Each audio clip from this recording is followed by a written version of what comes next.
Es probable que ella no se acuerde, pero yo conocí a María José Pizarro en una exposición en Barcelona hace muchos años. Desde entonces he tratado de seguirle el paso en su actividad como activista de la cultura y activista de la política. Y ahora como precandidata presidencial del Pacto Histórico. Así que, María José, bienvenida a La Verdad Sea Dicha. Vamos a confesarnos sobre lo que está ocurriendo y lo que viene para el país. No, Jorge, muchas gracias por esta invitación tan especial que me llena de alegría porque además es un reencuentro esperado y bueno, para todas las personas que siguen La Verdad Sea Dicha, un abrazo muy especial, lleno de fuerza, de cariño. Empecemos con algo que es muy tangible, muy concreto. Llevas como 8 años en el Congreso de la República. Primero como representante a la Cámara y después como senadora en una carrera vertiginosa desde el progresismo y desde la izquierda. ¿Qué es la valoración que haces de tu paso por el Congreso? ¿Para qué sirve el Congreso de la República, María José? Pues bueno, yo tengo distintas valoraciones, pero digamos vamos a centrarnos en dos. La primera, lo que ha significado el paso personal por el Congreso de la República. Son 7 años ya en el Congreso, acabamos de iniciar el 8º año. Para mí, pues ha sido un espacio de crecimiento personal impresionante, de cuestionarme, de reflexiones muy profundas acerca de mi propio rol al interior del progresismo, pero también mi rol como congresista de la República. He intentado hacer un trabajo juicioso, un trabajo dedicado, que sobre todo le cumplamos a los electores, porque muchas veces la gente termina siendo congresista casi que en función de sí misma y no digamos, en función de un proyecto político y de cumplirle a las millones de personas que confiaron en ti. Y yo creo que la valoración ha sido muy positiva, inclusive por aquellos sectores que son contradictores políticos. Por eso las pocas encuestas que hay siempre nos ponen en un muy buen lugar. Cifras y Conceptos dijo que ha dicho varias veces que ha sido una de las mejores congresistas del país. La tercera mejor congresista entre el primero, segundo, tercero durante 7 años seguidos en el Congreso de la República. Eso para una mujer que viene de las artes, que viene, digamos, de los lugares que no son comunes para quien ejerce la labor congresional, pues quiere decir que hemos sabido hacerlo con rigurosidad y con inteligencia y sobre todo con mucho respeto por el país. Cuando hemos tenido que defender nuestras posturas con toda la valentía, la berraquera, ahí hemos estado, pero cuando hemos tenido que dialogar con otros sectores políticos, también lo hemos hecho con toda la tranquilidad y el respeto. Es decir, la posición ha sido de un ejercicio congresional responsable y respetuoso. Ahora, también hemos pasado por situaciones que no le han tocado a todos los congresistas. La mayoría de los congresistas del progresismo a lo largo de su historia estuvieron siempre desde la oposición. Ese, por ejemplo, fue el lugar que le tocó al presidente Gustavo Petro. Él fue congresista desde los años 90 y siempre estuvo en el rol de oposición. Y a mí me tocó el privilegio, podría decirlo, el partido gobierno. Exacto, el privilegio de ser congresista de oposición y ser congresista de la bancada de gobierno. Y ese ha sido el más importante y más grande de los retos desde que estoy en el Congreso de la República, porque efectivamente la labor cambia y cambia sustancialmente. La comprensión misma del ejercicio congresional es completamente diferente. Entender y cambiar el chip mental, porque de eso se trata, cambiar la lectura mental, el comportamiento de ser una congresista mucho más confrontativa, una labor mucho más confrontativa, de control político, digamos, de cuestionar inclusive todo lo que consideramos no están dando bien, a tener una posición de diálogo. Pues es como una carrera muy meteórica, porque de artista que vivía fuera del país, a representante a la Cámara, senadora y ahora precandidata presidencial. Es una carrera meteórica. Y miremos una cifra que estuve investigando. Solo 16 mujeres en Colombia han aspirado a la presidencia de la República. Ninguna ha sido elegida. Y tú vienes de esa carrera meteórica como mujer, porque eso tiene un significado profundo en este mundo patriarcal y machista que vive Colombia. Y ahora intentas llegar a ser candidata presidencial. ¿Cómo lo valoras tú desde un enfoque de mujer? Pues bueno, es romper estereotipos en Colombia, es construir una narrativa distinta, es convencer a esa otra mitad de la población, pero incluso a la población colombiana, de que estamos listos como sociedad para que este país pueda ser conducido por una mujer. Y las mujeres tenemos una forma, y sobre todo las mujeres progresistas, tenemos una forma distinta de ejercer nuestro rol político. No buscamos, y por lo menos no lo busco yo, suplantar o remedar un ejercicio masculino. Todo lo contrario, reafirmarme en mi feminidad, en mi ser mujer para el ejercicio de la política. Hacerlo de manera distinta a como lo hacen inclusive mis compañeros hombres. Quiero decir, con la misma rigurosidad, con el mismo compromiso, con el mismo empeño todos los días, pero mis formas y mi lenguaje y mis capacidades son completamente distintas, inclusive mis cualidades son distintas en el ejercicio de la política, y reafirmarme todos los días en ello, pues creo que ha sido la decisión que yo he tomado y también lo que me ha permitido crecer, como tú dices, de manera tan rápida en un ejercicio político en el que generalmente los tiempos son mucho más largos en el tiempo. Yo te voy a hacer dos preguntas provocadoras. Listo. ¿Tú eres candidata o precandidata porque eres mujer? No, yo soy precandidata porque soy una mujer que ha construido un liderazgo al interior de las fuerzas progresistas y en la nación colombiana. Hoy mi rol como mujer no puede ser desconocido, ni al interior del progresismo, ni en el país. Nos hemos ganado nuestro lugar a pulso, y eso quiere decir que tenemos que actuar en consecuencia con el liderazgo que nos hemos ganado. No podemos retroceder, ni nos podemos amilanar, ni nos podemos esconder. Todo lo contrario, es el momento de alzar la voz y alzar la voz. Segunda pregunta provocadora. ¿La izquierda nuestra es machista?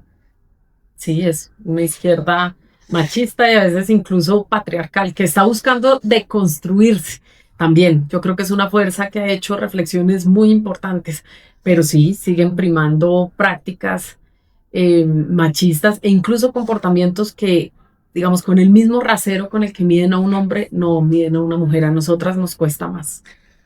Pero ya diste un paso, eres precandidata presidencial. Si uno te preguntara cuál es el lema, cuál es la esencia de tu propuesta política, ¿tú qué dirías?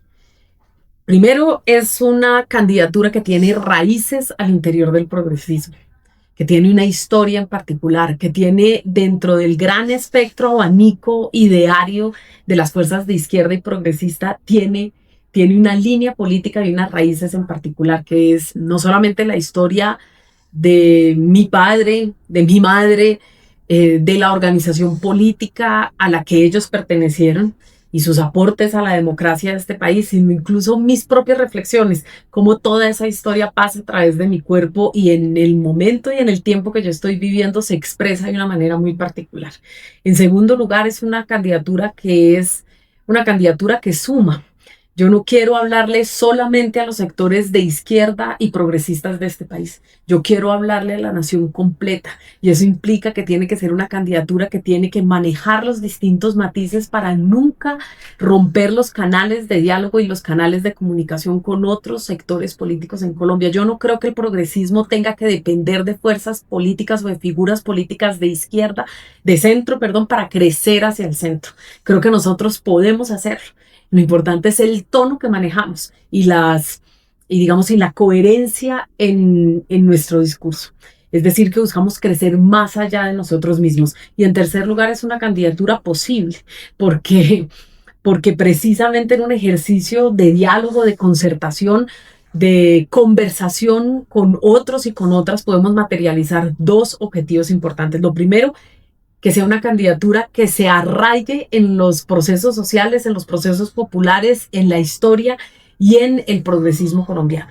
Y en segundo lugar, que sea capaz de materializar el Frente Amplio, no para ganar las elecciones ahorita, el 26 de octubre, sino para ganar las elecciones en el 2026. Es decir, este proyecto político de cambio tiene que continuar. Ahora tenemos que ver es quién lo puede liderar y yo creo que puedo liderarlo con suficiencia. Eso frente a la candidatura. Pero ¿qué le ofreces al país en términos de paz? Vamos a volver a hablar de la paz total, es otra paz, en términos de justicia e igualdad, en términos de soberanía y relaciones internacionales con todos los bloques de poder. Te están mirando muchas personas que no son de la izquierda. Te está mirando un país que se pregunta qué le ofrece la presidenta María José Pizarro a ese conjunto de colombianos y colombianas. Bueno, lo primero que le estamos proponiendo a Colombia es que desde un liderazgo y una conducción femenina nosotros podamos abordar distintos temas. En relación con la paz, voy a seguir más o menos la ruta que me has trazado. En relación con la paz, yo creo que tenemos que transitar más hacia una paz integral que implica que no se trata solamente de la negociación con los grupos armados, sino que se trata de recoger todas estas experiencias en construcción de paz que han tenido las comunidades, que ha tenido la sociedad, para poder incorporar un carril que nos permita avanzar en un modelo de negociación seguramente distinta, pero que incluso incorpore a las comunidades. Son ellas las que han construido la paz en Colombia. O sea, de paz total a paz integral. A paz integral. Y esto, pues además implica que nosotros tenemos que poner en dos paralelos distintos la política de seguridad de la política de paz. Siempre en este país las hemos amalgamado y yo creo que tenemos que ponerlas en dos carriles diferentes que van en paralelo, pero que son distintos. Nosotros hemos entrado en el tercer ciclo de la violencia en Colombia y esto implica que tenemos que enfrentar de manera distinta, como lo hemos hecho en el pasado, la política de seguridad. Decir las teorías del enemigo interno, la doctrina del enemigo interno, de la lucha contra insurgente, de la seguridad democrática, no funcionan para el Estado y el tiempo en el que estamos hoy. Hoy tenemos unas transnacionales de la droga que están operando en nuestro país y están tercerizando la violencia a través de los grupos armados que por supuesto también se han degradado. Y esto implica un fortalecimiento de la inteligencia, pero no cualquier tipo de inteligencia. No es poner en el medio a las comunidades para que sean ellas las que tengan que enfrentar esta nueva mirada de seguridad. Es una inteligencia humana que las ponga a ellas en el centro y que nos permita a nosotros entender cómo funcionan. ¿Cómo llega la mafia albanesa a operar en el sur de este país? ¿Cómo están operando las mafias mexicanas en Colombia? ¿Cómo funcionan los flujos de dinero? ¿Cuáles son las relaciones que ellos tienen y cómo se fortalecen en nuestro país para poder enfrentarlas con éxito? Porque sí tenemos que revisar. Entonces yo he propuesto un plan, un pacto de Estado por la seguridad. Esto implica que en el más alto nivel discutamos la política de seguridad, que tiene que tener una mirada a corto plazo que nos permita construir condiciones de seguridad reales, materiales para la población, que nos permita a largo plazo superar las condiciones estructurales de la violencia que llevan a miles de jóvenes a la violencia. Y esto, pues digamos, es un poco modernizar la mirada de seguridad que hemos tenido inclusive nosotros mismos, de seguridad humana, que es una mirada a veces muy a largo plazo. Nosotros tenemos que acortar esa mirada para poder producir condiciones inmediatas. Eso implica poco de mano dura, porque a la izquierda la critican porque solo habla de la paz y el diálogo, y en este momento hasta el presidente de la República está anunciando fumigación con glifosato, algo que parecía impensable. Pero esa es una discusión que seguramente le vamos a dar mucha vuelta y yo quiero... Es la mirada de una madre. Es la mirada de una madre. Una madre tiene que ser firme cuando es firme y amorosa cuando tiene que ser amorosa. Y es una mirada distinta de la conducción del Estado. Requerimos materializar lo que ya hemos hecho. En materia de derechos sociales, esto es fundamental. Hay unas reformas que están pendientes, aún en vilo, tienen a la sociedad en vilo, la reforma pensional, la laboral, la discusión alrededor de la reforma a la salud es una necesidad, pero también necesitamos una reforma al sistema de educación en nuestro país, no de los artículos 86 y 87, sino una revisión profunda al modelo de educación en Colombia. No nos dejaron hacer reformas. Este Congreso del cual haces parte le cerró el paso a las reformas, al punto que el presidente está hablando de un Congreso pro-constituyente.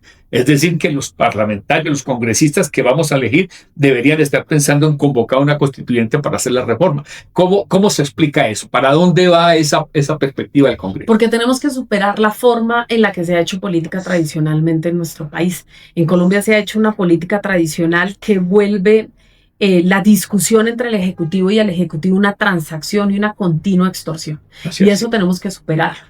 Esto tenemos que superarlo como sea. Estoy de acuerdo en que necesitamos que la Constitución de 1991 se materialice en Colombia, que los derechos que ahí están consagrados sean una realidad y que no pueda ser fruto los derechos de una extorsión constante por parte de las bancadas. Y esto nos lleva no solamente a la necesidad, sí, de tener un Congreso que en relación con unos temas en concreto pueda revisar el cumplimiento de la Constitución de 1991 para que sea un Congreso constituyente, pero por el otro lado, también tenemos que tener acuerdos sobre la mesa. En Colombia nos hemos acostumbrado a que los acuerdos se hacen de manera soterrada y necesitamos recuperar el espíritu a veces de los regímenes parlamentarios donde los acuerdos se hacen para construir unas mayorías en el Parlamento y por lo tanto para garantizar la gobernabilidad de la persona que es elegida primer ministro, cual sea la figura, pero que esos acuerdos son de público conocimiento. La gente sabe qué acordamos nosotros con el Partido Liberal y qué acordamos con nosotros con el Partido de la U o con otras bancadas parlamentarias del Congreso de la República, y eso tiene que ser de público conocimiento,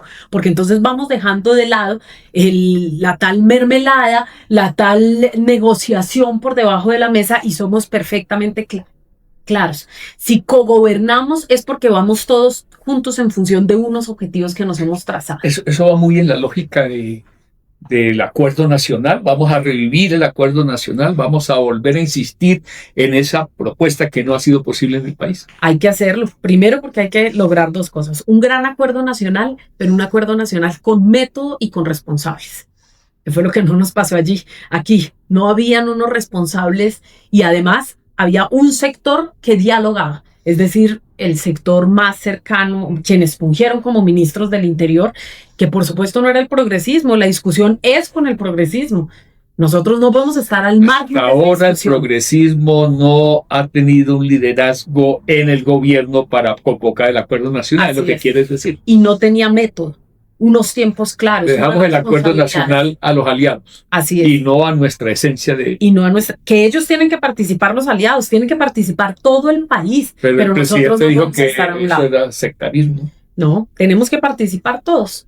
Esto es no se trata de sectarismo, se trata de una conversación nacional y nosotros no estamos en la marginalidad de la nación. Hoy somos la fuerza política más importante, por supuesto que tenemos que estar en esa discusión, pero por otro lado porque hay algo importantísimo que Colombia no ha hecho y yo creo que tenemos que liderarlo y que yo puedo liderarlo, y es un plan para Colombia entre el 2026 y el 2050, el Plan Colombia 2650. ¿Y por qué el Plan Colombia 2650? Que es fundamental, porque nosotros necesitamos trazar una ruta de la Colombia que queremos para el siglo XXI. Aún no hemos entrado al siglo XXI. Necesitamos saber qué proyectos en materia de infraestructura vamos a liderar, cuál es la política social, cuál es la política económica, cuál es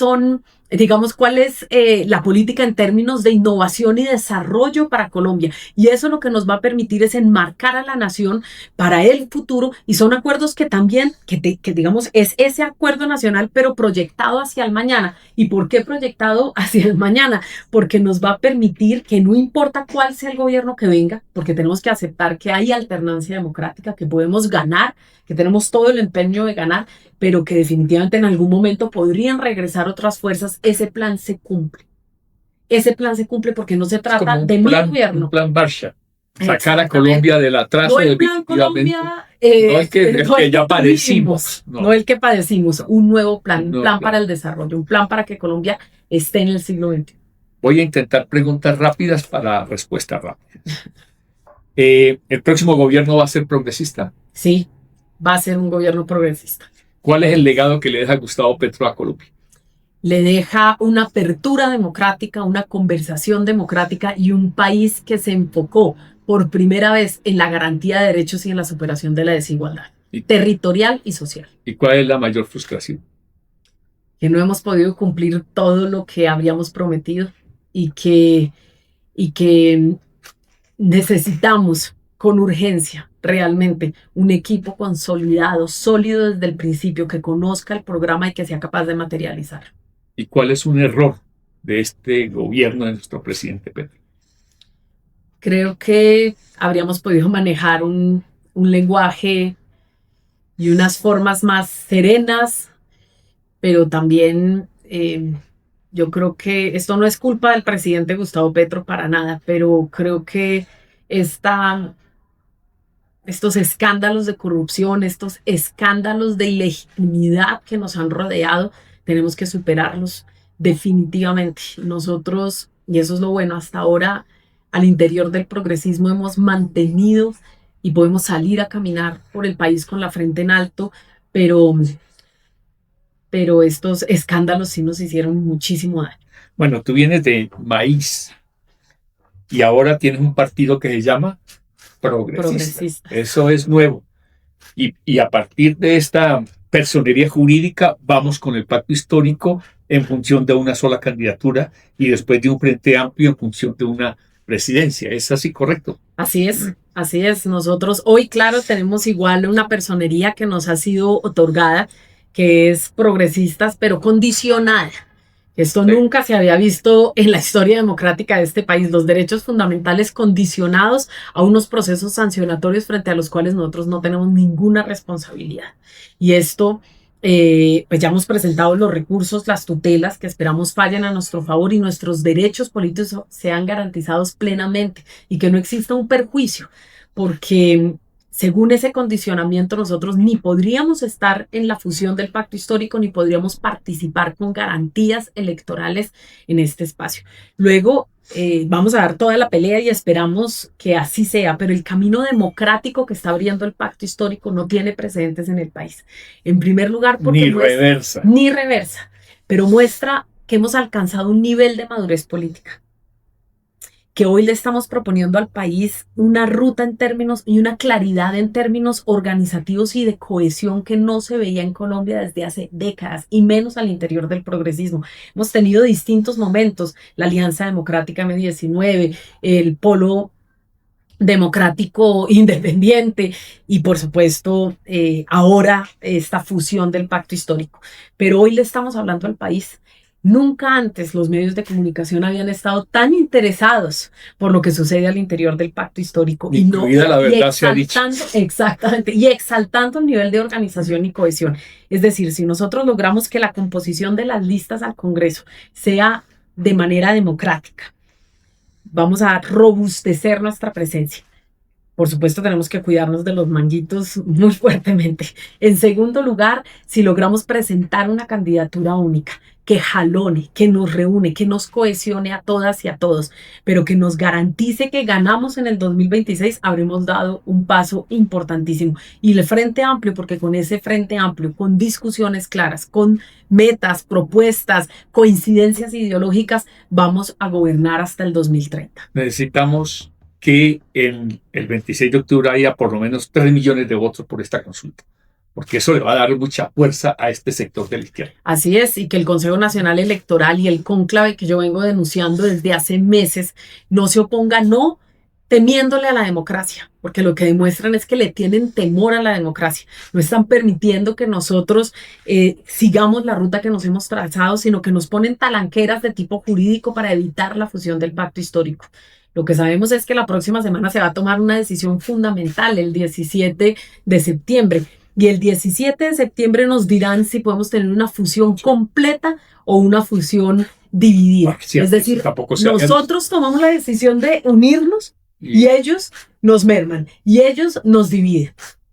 Imagínate el tamaño de decisiones antidemocráticas sobre las que están avanzando. Hay una faceta de María José Pizarro que es probable que no se recuerde o no se conozca.